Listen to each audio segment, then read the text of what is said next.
When I have time, there's really nothing better that I like to do than make pancakes. Buckwheat pancakes are some of my absolute favorites. My grandma would make buckwheat pancakes, and I used to love them when we were kids and we stayed at her house.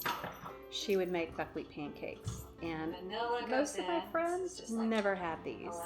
And I know my mom was not a fan. She's just not a pancake person, so we didn't typically have them at our own house growing up. But at Grandma's house, we had buckwheat pancakes with real maple syrup, and it was so absolutely delicious. And so when I have time, I like to make these for myself and for Tim, and I'll make an entire batch, and just for the two of us, it serves us and then gives me some extra to just keep in the fridge that I can reheat quickly for a really good breakfast. That's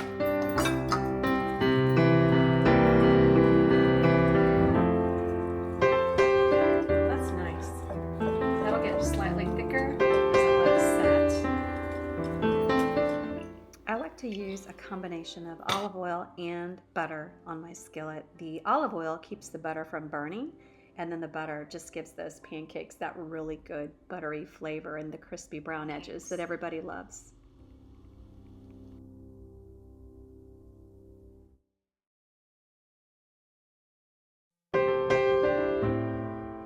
When the pancakes start to bubble, you know it's time to flip them. Perfect indicator. What do you think? Oh, here we go.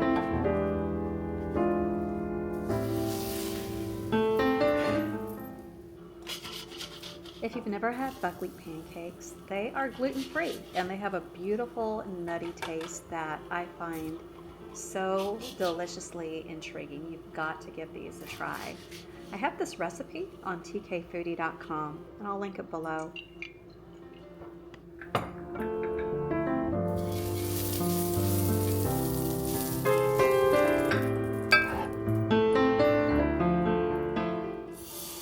For some reason, round 2 always works better than round 1. I don't know. It's the written rule of pancakes.